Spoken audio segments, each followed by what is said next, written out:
Hi friends, welcome back to the Weekly Tweek, the show that sincerely apologizes about that rap video from a couple of weeks ago, and we will be making it up to you later in this episode.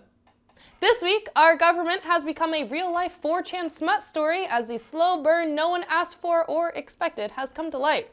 New York City Mayor-elect Xxhe Myt'hol seen here announcing the arena for the 78th Hunger Games, and Donald Trump, seen here after picking up the wrong clothes from the floor, have formed an unexpectedly civil relationship. Are you affirming that you think President Trump is a fascist? I've spoken about... That's okay, you can just say yes. Okay.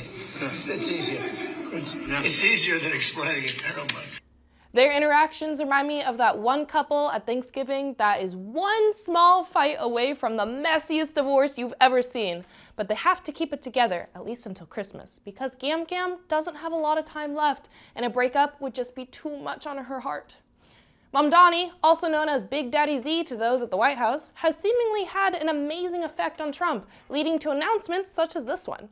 Still plan to deploy the National Guard to New York City? If they need it. Right now, other places need it more, but if they need it, we had a very good meeting yesterday. We talked about that. But if they need it, I would do it. It's not the most relieving thing to hear because I don't know who Trump does think needs the National Guard. So far, it's been deep dish jazz players and manic pixie dream girls, but at least I won't have another layer of law enforcement to dodge when hopping the turnstiles. And as much as I love describing our government in a fanfic fashion, it's important to remember that these are real people we're talking about. Real American Democrats, real American Republicans, and real American movement leaders.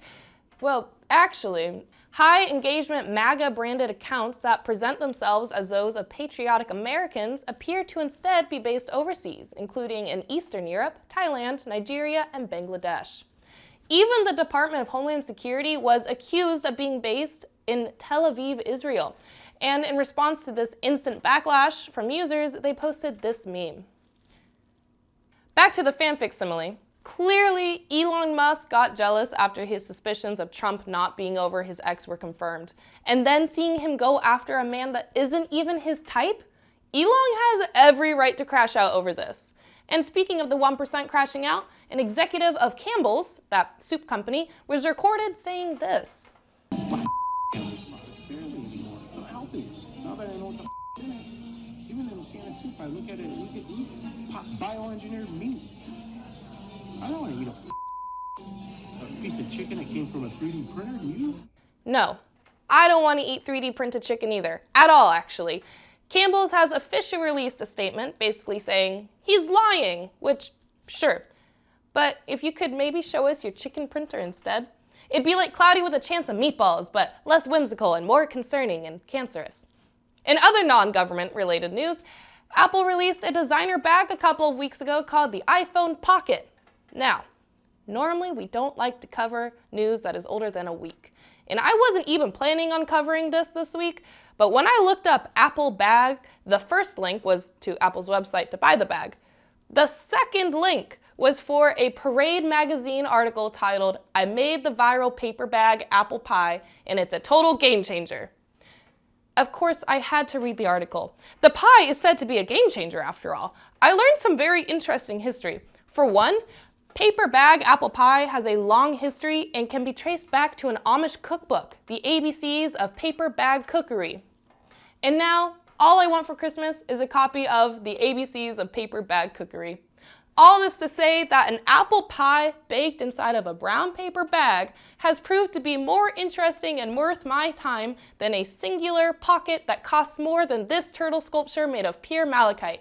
And if you ask me, I'm taking the malachite turtle any day over someone's first successful crochet project. Sorry, I've just had a week and then I was sent this article about a $230 pocket iPhone thing and I needed to vent.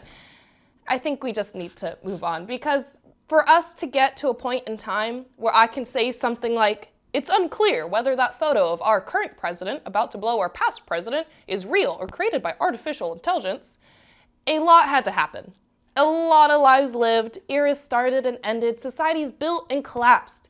And we're still discovering exactly what all that was to this day.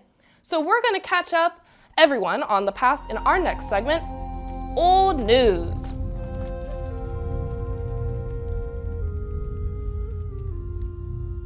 1347, the year Saint Catherine of Siena was born, and when the English captured the city of Calais. It was also the year that the Black Plague came to the Western world, the infamous illness that killed about a third of Europe.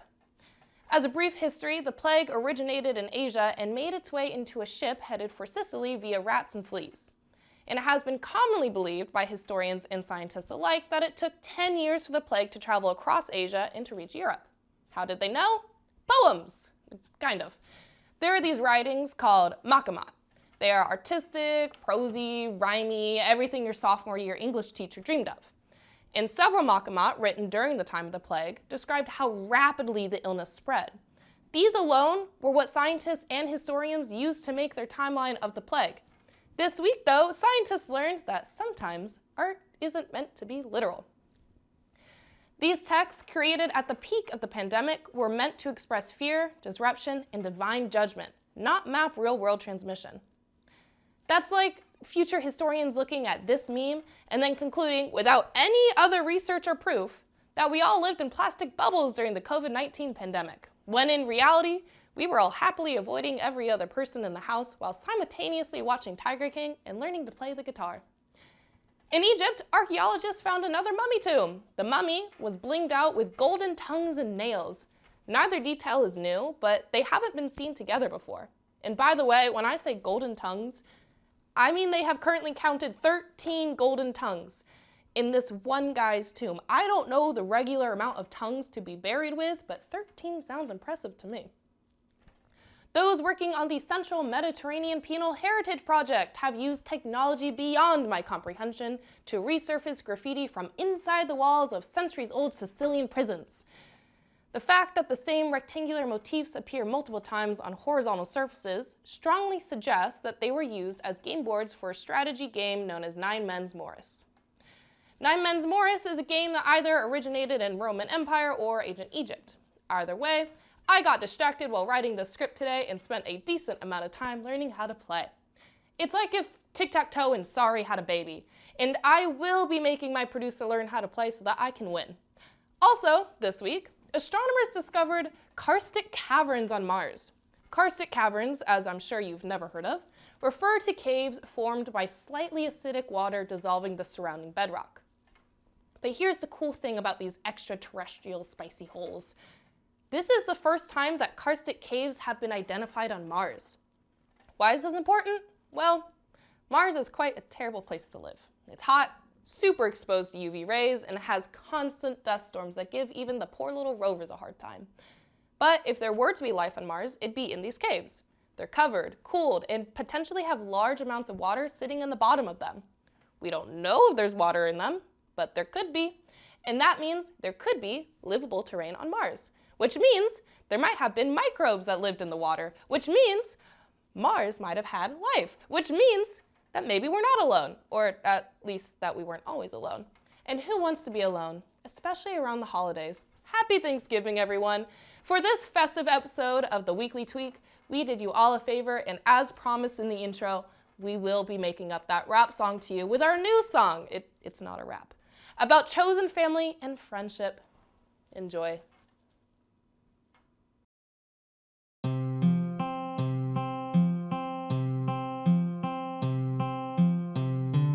Last year Thanksgiving was quite a mess. My racist uncle went on a huge rant. 15-year-old Meg says that she's pregnant. Grandma, Grandpa keep calling me fat. My mother wants my brother to vote red this year. My cousin's husband's boyfriend met my aunt. My grandma's friend from Bingo keeps touching my thigh. My sister burnt the turkey and blamed me. I'm not going home this year. No, I'm not going home this year. I've got all my friends right here, and I'm gonna have a good time.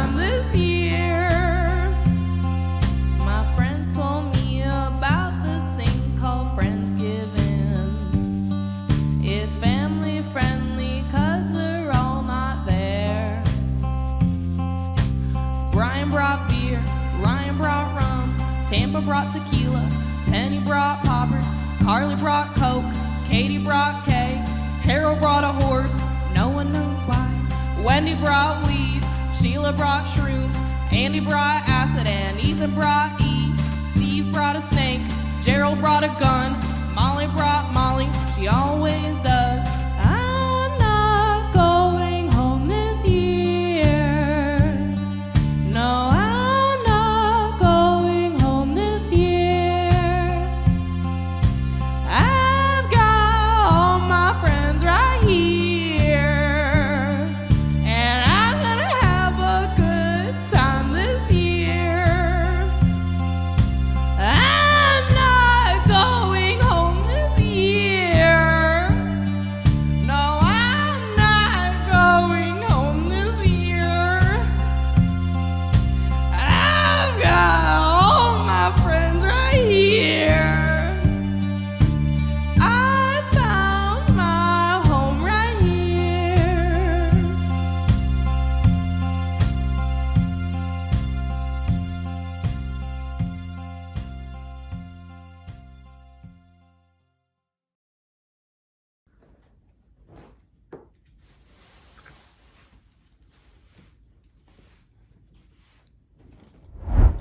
Happy Thanksgiving, you Mother-Cluckers. See you next week.